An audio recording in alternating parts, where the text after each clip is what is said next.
ഇത്രയായിട്ടും അവളുടെ അഹന്തയ്ക്ക് യാതൊരു കുറവുമില്ലല്ലേ? 55 വയസ്സെന്ന് പറയുന്നത് അത്ര വലിയൊരു പ്രായമാണോ? അവൾക്കിപ്പോ 39 അടുത്തില്ലേ?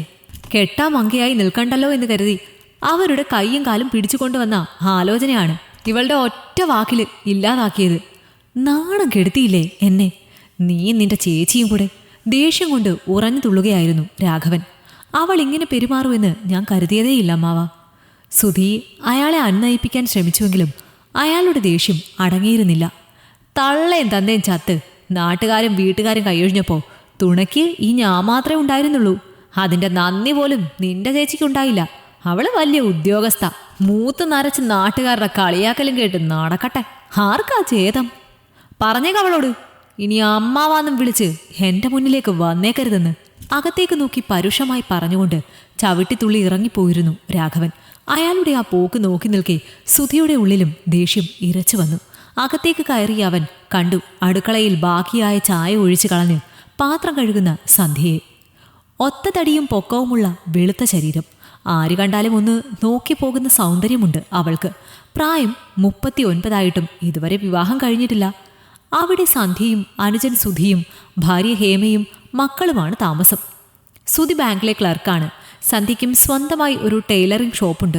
സുധിക്ക് 6 വയസ്സും സന്ധ്യയ്ക്ക് 11 വയസ്സും ഉള്ളപ്പോഴാണ് അവരുടെ അച്ഛനും അമ്മയും ഒരു ബസ് ആക്സിഡന്റിൽ മരിക്കുന്നത്. അടക്കം കഴിഞ്ഞ് എല്ലാവരും പിരിഞ്ഞപ്പോൾ അവരെ ഏറ്റെടുക്കാൻ ആരും തയ്യാറായില്ല. അവസാനം അകന്ന ബന്ധുവായ രാഘവൻ അവരെ കൂടെ കൂട്ടുകയായിരുന്നു. ആക്സിഡന്റിൽ മരിച്ചതിന്റെ തുക കീശയിലാക്കാനെന്ന വസ്തുത നാട്ടുകാർ അടക്കം പറഞ്ഞതിൽ അയാൾക്ക് ഭാവഭേദമൊന്നും ഉണ്ടായിരുന്നില്ല. 2 പിള്ളേരെ വളർത്താൻ ആ തുക ഒന്നുമല്ല എന്നായിരുന്നു അയാളുടെ മറുപടി. പ്രത്യക്ഷത്തിലുള്ള കുത്തുവാക്കുകളും അടിമപ്പണിയും ഒരുപാട് സഹിച്ചാണ് സന്ധ്യ അവിടെ നിന്നിരുന്നത്. അതിനു കാരണം സുധിയായിരുന്നു. കുഞ്ഞായിരുന്ന അവന്റെ ഭാവി ഇനി തൻ്റെ കയ്യിലാണെന്ന ചിന്ത അവളെ എന്ത് സഹിക്കാൻ പ്രാപ്തയാക്കിയിരുന്നു. വീടുകളിൽ അടുക്കളപ്പണിക്ക് പോയും പറമ്പിലെ പണികളും എന്ന് വേണ്ട തനിക്ക് ചെയ്യാൻ പറ്റുന്നതെല്ലാം ആ ചെറുപ്രായത്തിലെ ചെയ്ത് സുധിയെ അവൾ പഠിപ്പിച്ചു.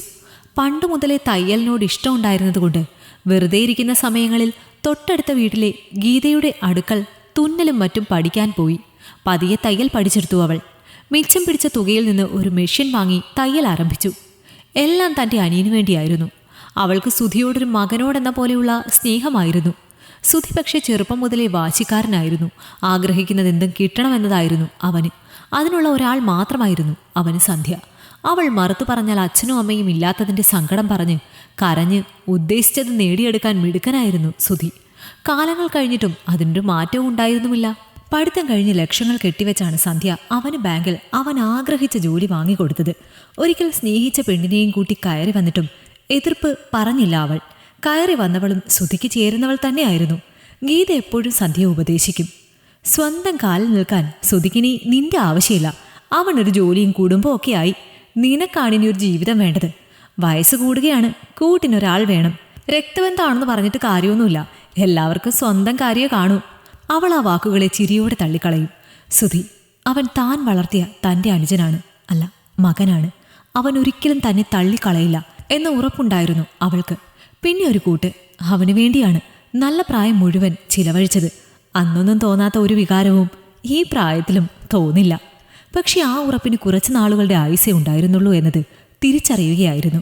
ഒളിഞ്ഞും തെളിഞ്ഞും താൻ അവരുടെ ജീവിതത്തിൽ ഒരു ശല്യമാകുന്നു എന്നതുപോലെയുള്ള പെരുമാറ്റങ്ങൾ, ഹേമയുടെ വീർപ്പിച്ച മുഖവും കുറ്റപ്പെടുത്തലുകളും. ഒരു നല്ല സാരി ഉടുത്താൽ വയസ്സായിട്ട് നിങ്ങളുടെ ചേച്ചിക്ക് ഒരു നാണമില്ല, കണ്ടില്ലേ വയറും കാണിച്ച് ബ്ലൗസ് ഉറുക്കി നടക്കുന്നത് എന്ന് സുധിയോട് പറയുന്നത് വ്യക്തമായി കേട്ടതാണ്. അങ്ങനെ ഓരോന്നിനും നിയന്ത്രണങ്ങൾ. ഷോപ്പിൽ നിന്ന് അല്പം വൈകിയാൽ ആരോടെങ്കിലും ഒന്ന് ചിരിച്ച് വർത്തമാനം പറഞ്ഞാൽ ഒക്കെ അത് കുറ്റപ്പെടുത്തലുകളായി. പുറത്തേക്കിറങ്ങാൻ പോലും അനുവാദം ചോദിക്കേണ്ട അവസ്ഥ. അന്നാണ് കൂടപ്പിറപ്പിന് താൻ കണ്ട സ്ഥാനമല്ല തിരിച്ചിങ്ങോട്ട് എന്നത് തിരിച്ചറിഞ്ഞത്. തൻ്റെ പുറകിൽ സുധി നിൽപ്പുണ്ടെന്നറിഞ്ഞ് ദീർഘമായൊരു നിശ്വാസത്തോടെ ചിന്തകളെ മാറ്റിവെച്ചു അവൾ. എന്നെ നാണം കെടുത്തിയപ്പോൾ തൃപ്തിയായല്ലോ അല്ലേ? അല്ല, നിങ്ങൾക്കിത് എന്തിൻ്റെ കേടാ? അയാൾക്ക് എന്തായിരുന്നു ഒരു കുറവ്? രോഷത്തോടെ സന്ധ്യയുടെ മുന്നിൽ ചെന്ന് ഉടുത്തിരുന്ന മുണ്ട് മടക്കി കുത്തി സുധി. സൗന്ദര്യം പിടിച്ചിലായിരിക്കും സുധി. ഇവരിപ്പോഴും തൊട്ടാച്ചു വെക്കുന്ന പരുവല്ലേ? പ്രായമേറിയിട്ടും ഉടവ് തട്ടാത്ത സന്ധ്യയുടെ ശരീരഭംഗിയിലും നിറത്തിലുമുള്ള അസൂയ ചുണ്ടുകൂട്ടി പ്രകടമാക്കി ഹേമ. എത്ര കഷ്ടപ്പെട്ടാണെന്നോ അമ്മാവൻ ഈ ആലോചന കൊണ്ടുവന്നത്. ഒരു ഡിമാൻഡും ഇല്ലാതെ അത്രയും സ്വത്തും ഭൂമിയും ഉള്ളവർ വന്നപ്പോൾ നിങ്ങൾക്ക് പറ്റില്ലെന്ന് നാട്ടുകാരെ കൊണ്ട് പറയിപ്പിച്ച് അടങ്ങും എന്നാണോ? അല്ലെങ്കിലേ റോഡിലേക്ക് ഇറങ്ങാൻ വയ്യ. സുധിയെ, നിന്റെ ചേച്ചിക്ക് കല്യാണം ഒന്നും ആയില്ലേടാ. അവൾക്ക് പറ്റിയ ഒന്നിനെ കിട്ടാത്തത് കൊണ്ടാണെങ്കിൽ പറഞ്ഞാ മതി. കേട്ടാ തൊലി ഉരിയുന്ന വർത്തമാനങ്ങളാ. നിങ്ങൾക്കതൊന്നും അറിയണ്ടല്ലോ. തയ്ക്കാനാണെന്നും പറഞ്ഞ് ഇറങ്ങുക, തോന്നുമ്പോൾ തിരികെ പോരുക. കലി അടങ്ങുന്നില്ലായിരുന്നു സുധിക്ക്. ഇഷ്ടക്കാരാരെങ്കിലും ഉണ്ടാകും സുധി, അതാ. അല്ലെങ്കിൽ ഇത്രയും നല്ലൊരു ബന്ധം വേണ്ടെന്ന് പറയൂ ആരെങ്കിലും. ഞാനെങ്ങാണോ ആയിരിക്കണം. ഹേമ എരുതിയിൽ എണ്ണ എന്ന പോലെ പറഞ്ഞതും അത്രയും നേരം ഒന്നും മിണ്ടാതെ എല്ലാം നിശബ്ദയായി കേട്ടുകൊണ്ടിരുന്ന സന്ധ്യ കൈകെട്ടി അവളുടെ മുഖത്തേക്ക് തറപ്പിച്ചു നോക്കി. എങ്കിൽ ഹേമയ്ക്ക് ആലോചിക്കട്ടെ അയാളെ. സംയമനത്തോടെയുള്ള അവളുടെ ആ ചോദ്യത്തിൽ വിറഞ്ഞു കയറി ഹേമയ്ക്ക്. കണ്ടോ സുധി, ഇവർ പറയുന്ന കേട്ടോ. നിങ്ങൾ എന്ത് ഭാവിച്ചാണ് ജീവിതകാലം മുഴുവൻ ഇവിടെ ഇങ്ങനെ നിൽക്കാനാണോ പ്ലാൻ? അതോ അനുജന് വേണ്ടി സ്വന്തം ജീവിതം കളഞ്ഞ സഹോദരി എന്ന ശ്രേഷ്ഠ പദവി കിട്ടാനോ? കൂടപ്പിറപ്പിനൊരു ജീവിതം ഉണ്ടായി കാണാൻ ഒരാഗ്രഹം തോന്നി, അതാണോ എൻ്റെ തെറ്റ്? പരുഷമായി സുധിയുടെ വാക്കുകൾ. എന്നു മുതലാണ് എൻ്റെ അനിയന് ചേച്ചിക്കൊരു ജീവിതം വേണമെന്ന് തോന്നി തുടങ്ങിയത്? ലോകം എന്തെന്ന് തിരിച്ചറിയാൻ തുടങ്ങിയ സമയത്ത് നീ ചിന്തിച്ചിരുന്നോ എൻ്റെ ചേച്ചി ഒറ്റയ്ക്ക് കഷ്ടപ്പെടുകയാണല്ലോ, എനിക്ക് പറ്റാവുന്നത് ഞാൻ ചെയ്യാ എന്ന്? ഇല്ല. പകരം അന്നും കൂട്ടുകൂടി സിനിമ കണ്ടു നടന്നു. കൂട്ടുകാരുടെ പെങ്ങളുടെ വിവാഹത്തിൻ്റെ സദ്യയുണ്ട് വിശേഷങ്ങൾ വിളമ്പുന്ന നീ അന്നെന്താ ഓർക്കാഞ്ഞത്? നിന്റെ ചേച്ചിക്കും അതേ പ്രായമാണെന്ന്. സന്ധ്യയെ എനിക്കിഷ്ടമാണ്, ഒന്നും ആവശ്യപ്പെടുന്നില്ല, അവളെ മാത്രം മതിയെന്ന് നിന്റെ മുന്നിൽ വന്ന് പറഞ്ഞ ഒരാളെ നാണം കെടുത്തി വായിൽ തോന്നിയതൊക്കെ പറഞ്ഞു വിട്ടപ്പോഴും നീ ഓർത്തോ കൂടപ്പിറപ്പിൻ്റെ ജീവിതമാണ് ഇല്ലാതാക്കിയതെന്ന്? ഓർത്തിട്ടുണ്ടാവില്ല. കാരണം അപ്പോഴൊക്കെ ഈ ജീവിതം ഇങ്ങനെ ആയെങ്കിലേ നിനക്ക് നേട്ടം ഉണ്ടായിരുന്നുള്ളൂ എന്നതായിരുന്നു നിന്റെ ചിന്ത. ഇപ്പോൾ നല്ലൊരു ജോലിയും കുടുംബവും ബാങ്ക് ബാലൻസും എല്ലാം ആയി. ഇനി ഈ ജീവിതം ബാധ്യതയാകും എന്നതല്ലേ സഹോദരിയോടുള്ള ഈ സ്നേഹത്തിന് പുറകിൽ? മനസ്സിലുണ്ടായിരുന്നത് കൃത്യമായി ചോദിച്ചവളുടെ മുഖത്തേക്ക് നോക്കാൻ കഴിയാതെ നിന്നുപോയി സുധി. പ്രായവും സൗന്ദര്യവും ഒന്നും ചേച്ചി നോക്കുന്നില്ല, സമ്മതിച്ചേനെ ഈ വിവാഹത്തിന്. പക്ഷേ ഇതിൽ നീ കച്ചവട കണ്ണുകൾ കൊണ്ട് കണ്ടതാണ് എനിക്ക് സഹിക്കാൻ കഴിയാഞ്ഞത്. കിടപ്പിലായ രണ്ടാം ഭാര്യയെ ശുശ്രൂഷിക്കാൻ മൂന്നാമതൊന്നുകൂടി കെട്ടുന്ന സമ്പന്നൻ, അതും 5 ലക്ഷം രൂപ ഇങ്ങോട്ട് തരാമെന്ന വ്യവസ്ഥയിൽ, അല്ലേ? നീറുന്നുണ്ടായിരുന്നു സന്ധ്യയ്ക്ക്. വിവാഹക്കാര്യം സന്തോഷത്തോടെ പറയാൻ പോയതാണ് ഗീതയുടെ അടുത്ത്.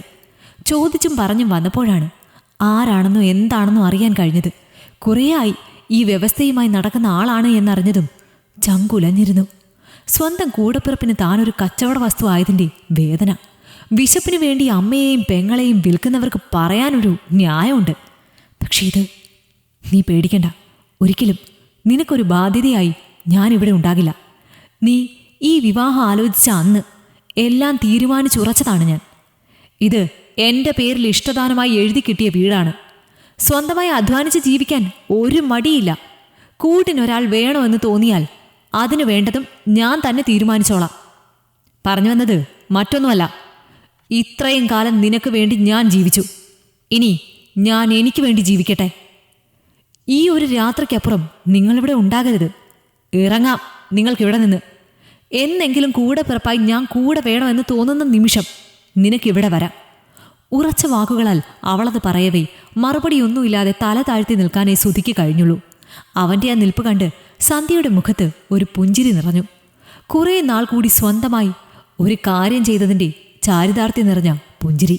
ഈ കഥ നിങ്ങൾക്കിഷ്ടമായെങ്കിൽ ലൈക്ക് ചെയ്യൂ. നിങ്ങളുടെ അഭിപ്രായങ്ങൾ കമന്റായി രേഖപ്പെടുത്തൂ. കൂടുതൽ കഥകൾ കേൾക്കാൻ ഈ ചാനൽ സബ്സ്ക്രൈബ് ചെയ്യൂ.